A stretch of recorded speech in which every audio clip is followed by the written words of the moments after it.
stand up where you are and join me in this song. Yeshua in the morning, Yeshua in the evening, every minute of the day, give me Yeshua. Yeshua in my walking, Yeshua in my talking, every minute of the day, give me Yeshua. He's my reason for living, He's my source of survival, every minute of the day, give me Yeshua. Yeshua in the morning, Yeshua in the evening, every minute of the day, give me Yeshua. Yeshua in my talking, Yeshua in my walking, every minute of the day, give me Yeshua. He's my reason for living, He's my source of survival, every minute of the day, give me Yeshua. For He's my reason for living, He's my source of survival, every minute of the day, give me Yeshua. Yeshua in my walking, Yeshua in my talking, every minute of the day, give me Yeshua. He's my reason for living, He's my source of survival, every minute of the day, give me Yeshua.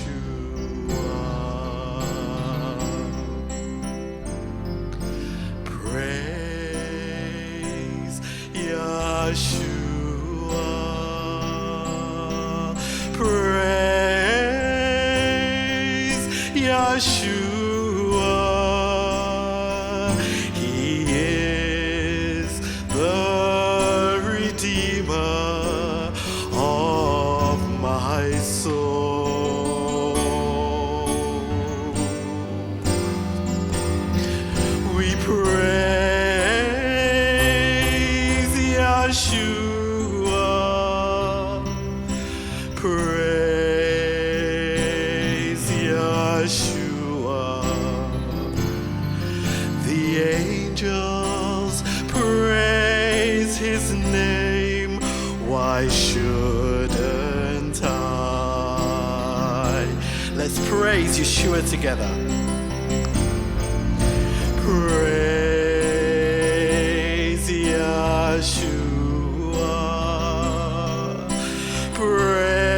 Praise Yeshua. He is the Redeemer of my soul.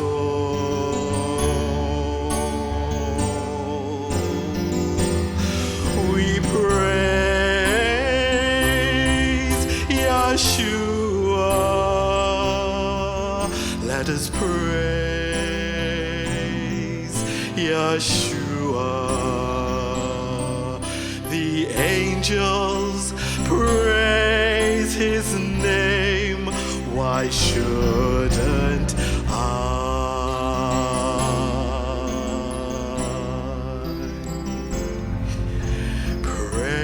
Praise Yeshua. Praise Yeshua. He is the Redeemer of my soul. Let us praise Yeshua. Praise Yeshua. praise his name. Why shouldn't I?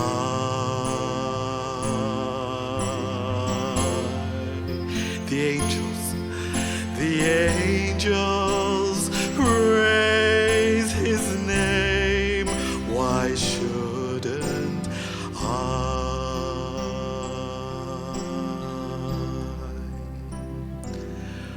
When I look into your holiness, when I gaze into your loveliness,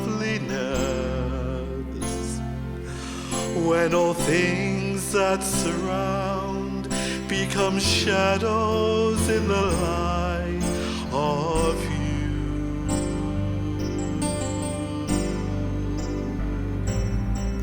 when I found the joy of reaching your heart, and my will becomes enthroned in your love, when all things that surround become shadows in the light of you, I worship you.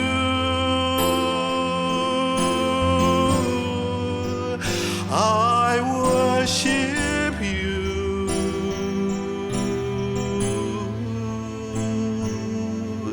The reason I live is to worship you.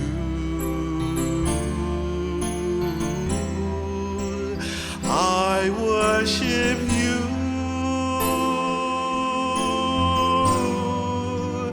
I worship you.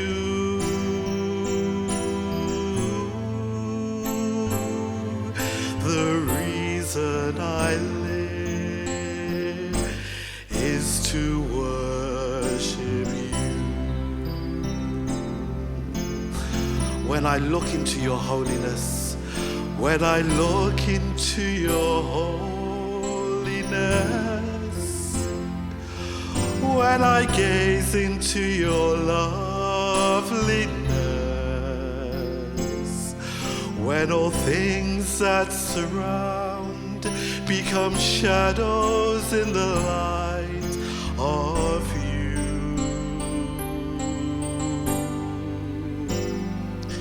when I found the joy of reaching your heart, when my will becomes enthroned in your love, when all things that surround become shadows in the light of you,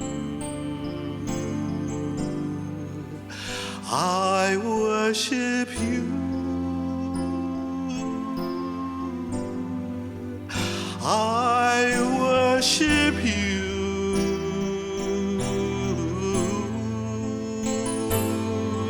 The reason I live is to worship you.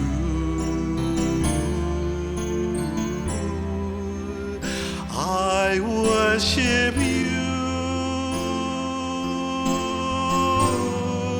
I worship you.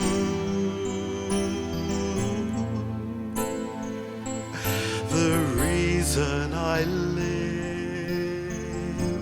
is to worship you. I worship you.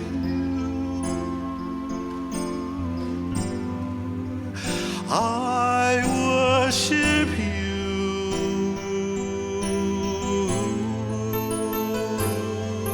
The reason I live is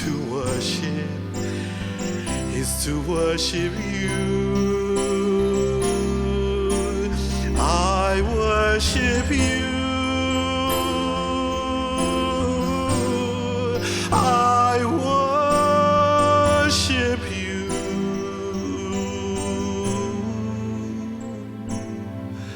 The reason I I live is to worship you. The reason I live is to worship you.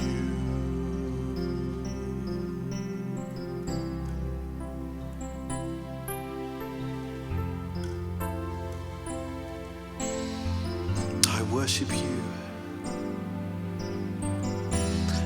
I worship you.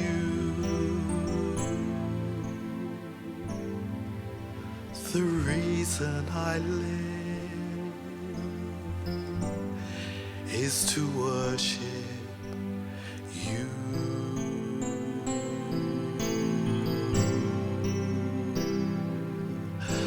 The reason I live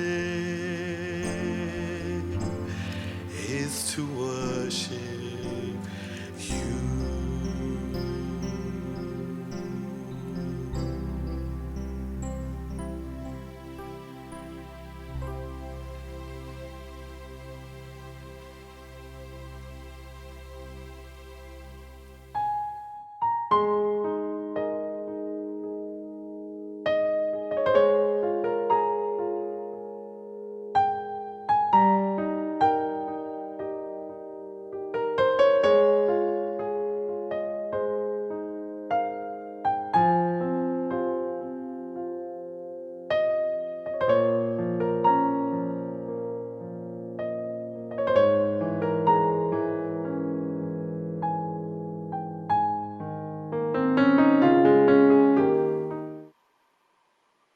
Hi everybody. At the age of 11, I made a choice that would take me on a journey that I'm still on 57 years later. I haven't reached the final destination yet, but it's been an exciting journey and I'm still looking forward to the destination. When I started, I suppose I knew a little bit about the destination, but what I didn't know about was the journey that I would have to take, the route that I would have to take in order to get there. The Apostle Paul spent most of his life travelling around the Mediterranean, visiting towns and cities in Israel, Turkey, Italy, Greece, Cyprus, Malta, Spain. Wonderful Mediterranean holiday. But of course it was no holiday. And we're going to look briefly at that journey and see what we can learn that will help us on our journey, because we're all on a journey, aren't we? Some perhaps have just started and are so excited about what they're going to be doing and that final destination. Others have been travelling a long time, many longer than me. And I hope we're still looking forward to our destination. But let's look at Paul's journey and see where it started. It all began with a call. Paul was a man with a mission. And that mission was to wipe out this new cult that had been started by a man called Yeshua. Paul had been brought up a religious Jew. He lived according to the laws and principles he read about in the Torah. And it seemed to him that these followers of Yeshua were simply turning people away from the principles that he had been taught from birth about how a good Jewish person should live. We first find Paul looking after the coats of the people that were stoning Stephen. Stephen was a follower of Yeshua who was trying to persuade the people that that was the right thing to do. They needed to follow Yeshua, that Yeshua was the Messiah. And Saul thought that these people needed to be stopped. His mission saw him on a journey to find the followers of Yeshua who are on what the Bible calls the way. People who are on another journey. And this is what we read about in Acts chapter 9. It says, "But Saul, still breathing threats and murder at the disciples of Yeshua, went to the high priest and asked for letters from him to the synagogue in Damascus, so that if he found any who were of the way, both men and women, he could bring them bound to Jerusalem." This was his mission. This was his journey. And it was on that journey to the city of Damascus that he received a call. And it says, "Now as he proceeded, it happened that when he approached Damascus, suddenly a light from heaven flashed around him, and falling to the ground, he heard a voice saying to him, 'Saul, Saul, why are you persecuting me?' So he said, 'Who are you, Lord?' And he said, 'I am Yeshua, whom you are persecuting. But get up and enter into the city, and it will be told you what you must do.' At this time, Saul received a call and made a decision to start out on the way, a new journey, a new mission. He went into Damascus, and there he heard more about the way.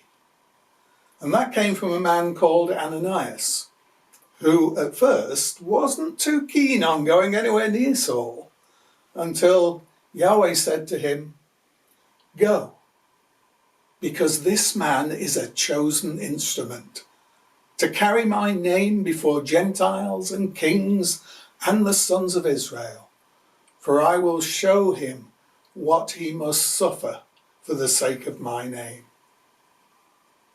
Oh, great. The first thing Saul had to hear about regarding this great journey was how much he was going to suffer. Well, at least tell him about the joy of following Yeshua. He can find out about the difficulties and the problems and the suffering later.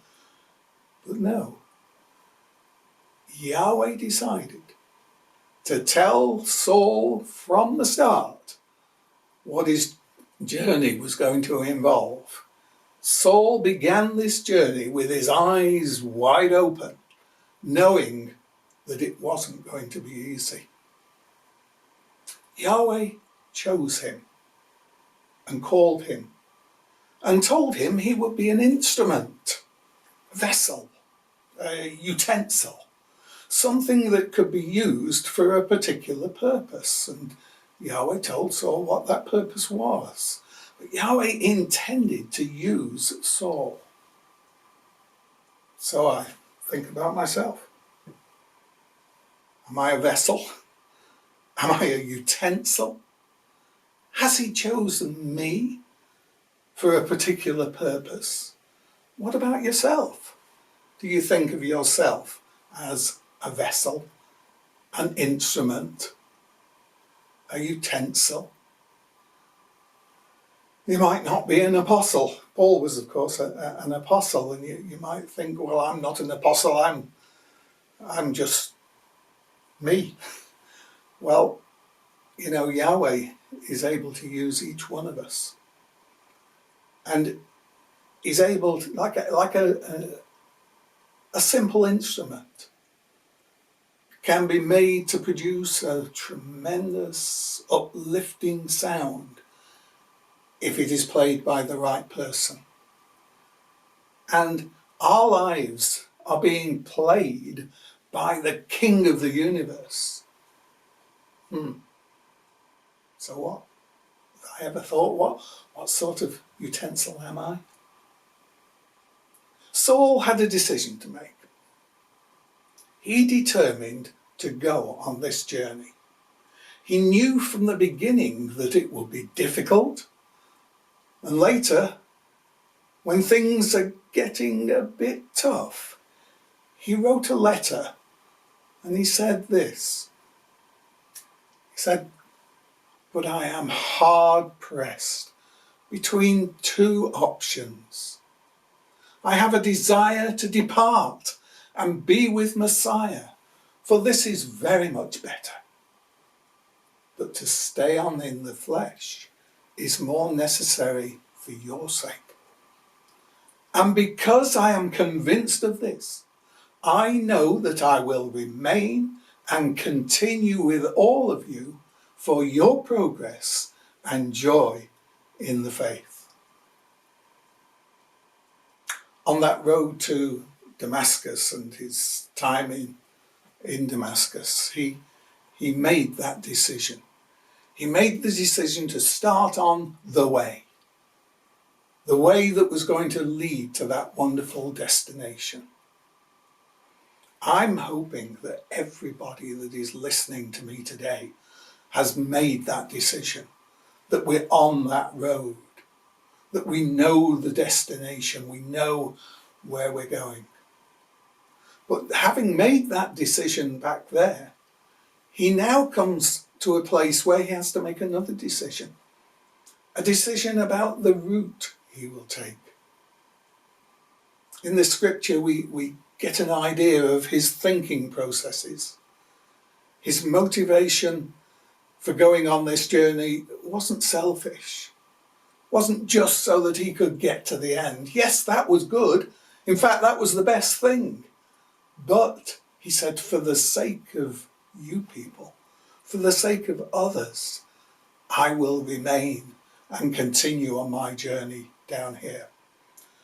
To stay in the flesh is more necessary for your sake, for the joy of seeing others progress on their journey, for your progress and joy in the faith.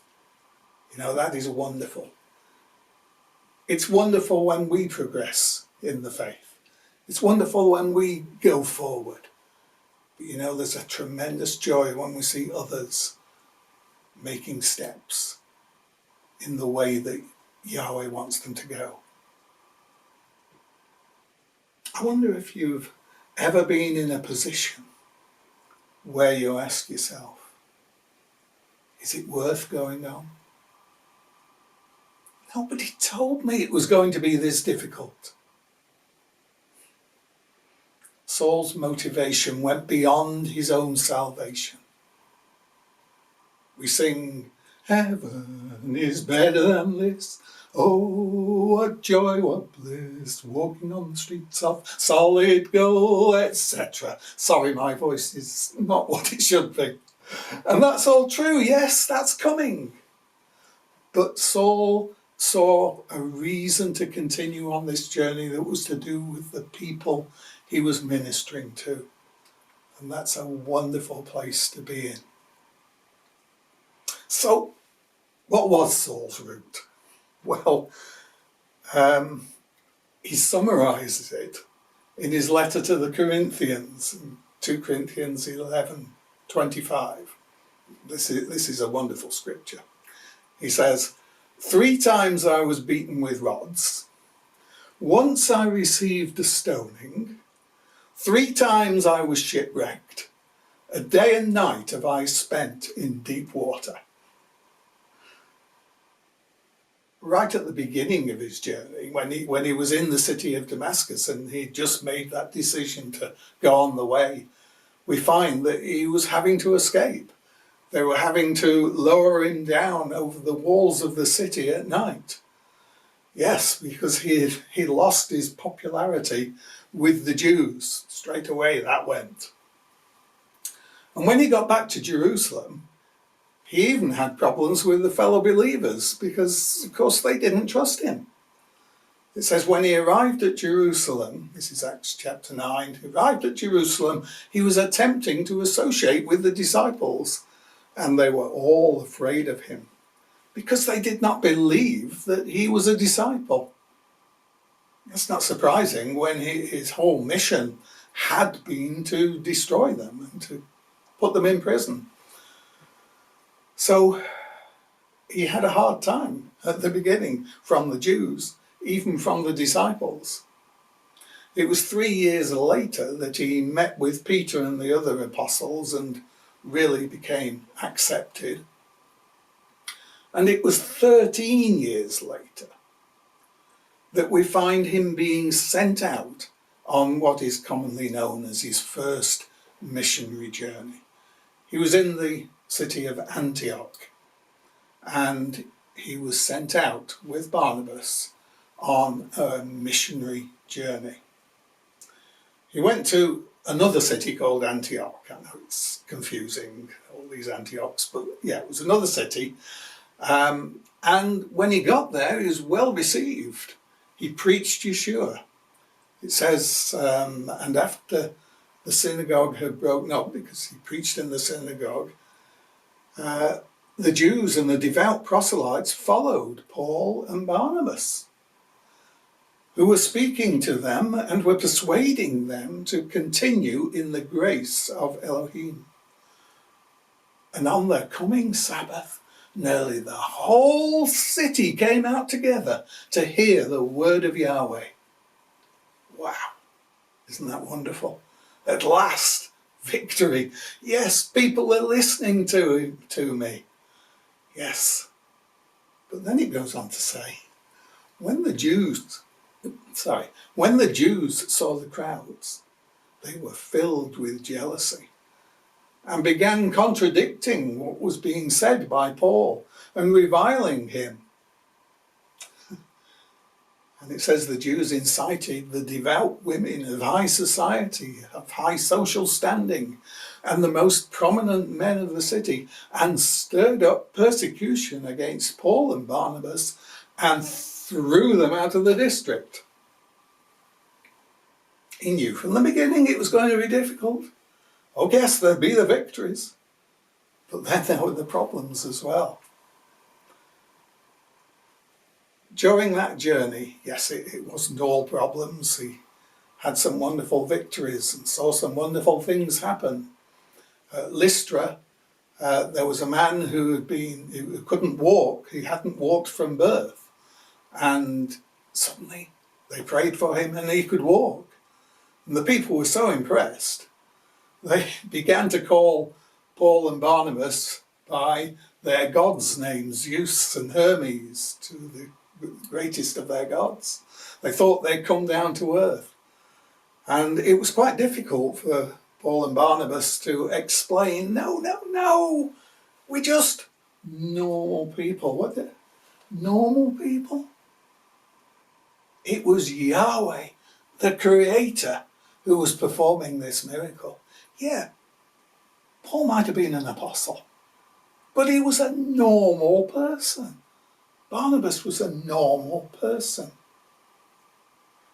Later we read in Acts 14:19, this is, but Jews arrived from Antioch and Iconium, and when they had won over the crowds and stoned Paul, they dragged him outside the city thinking he was dead.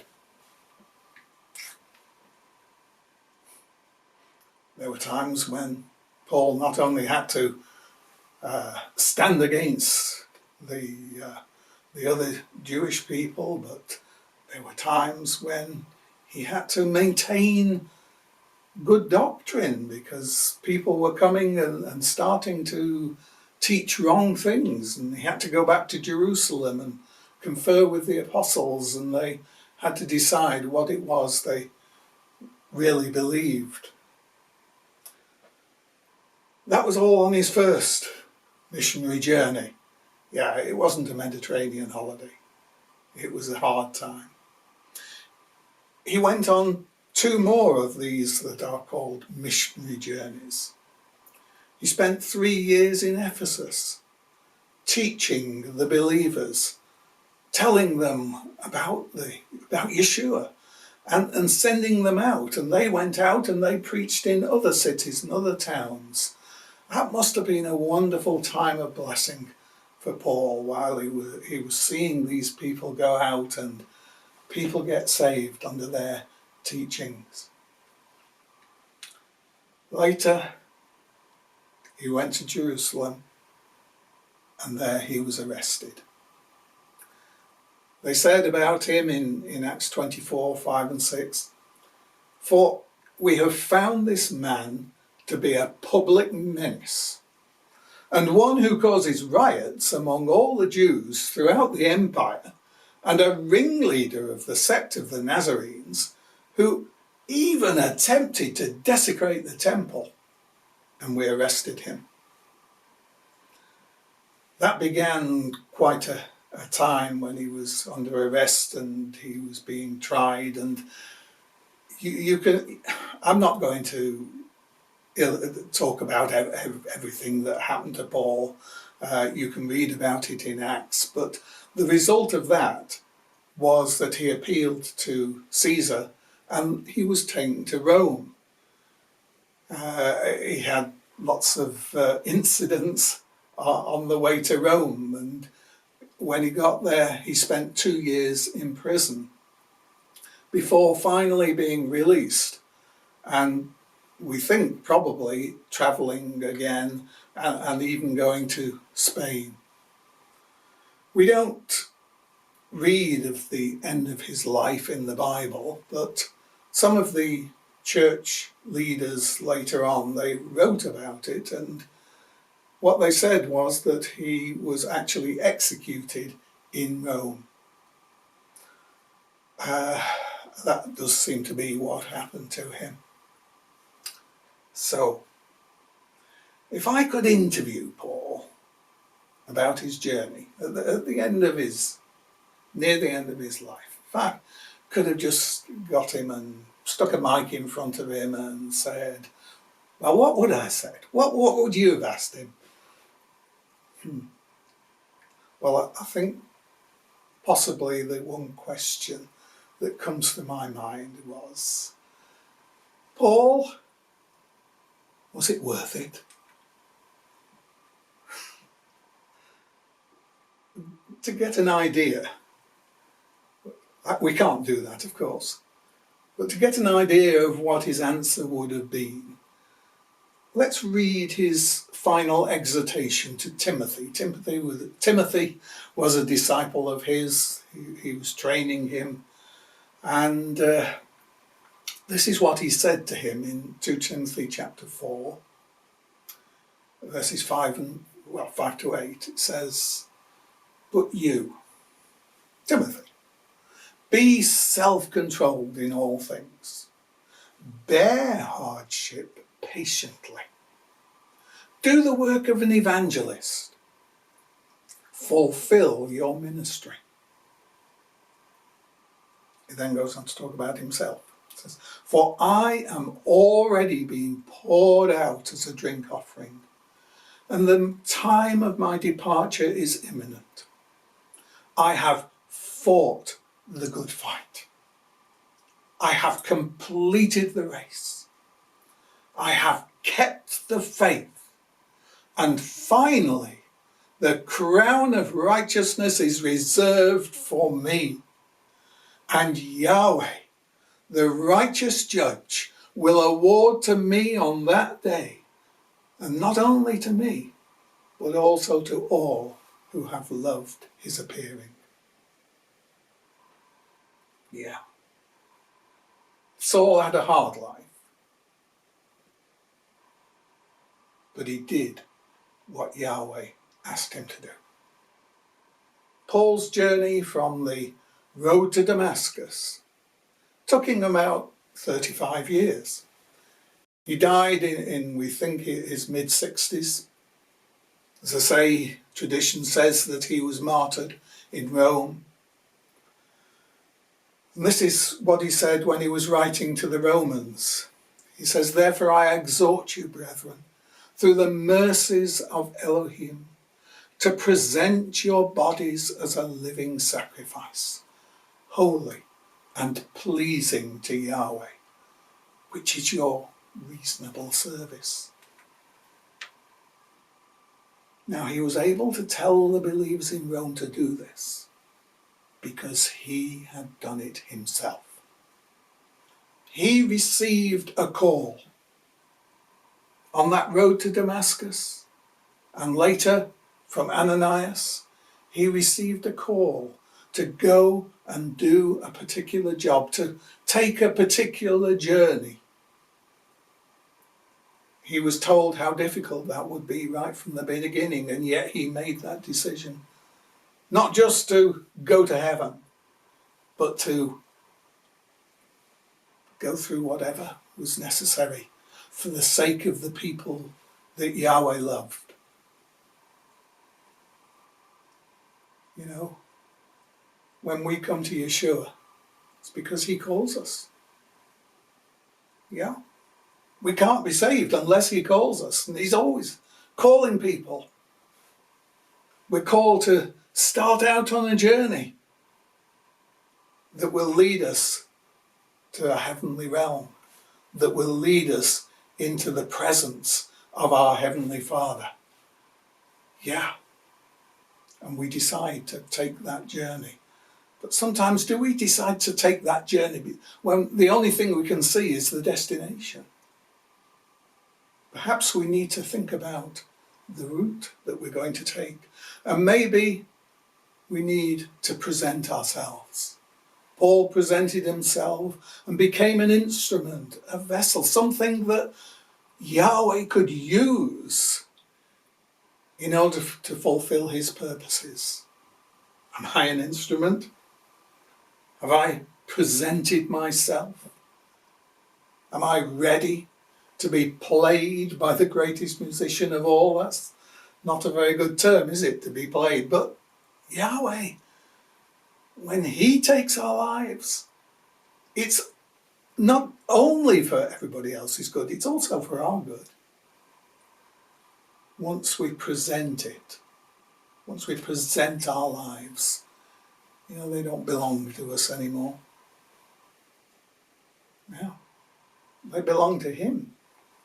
Yet, we still have the power to make our own decisions.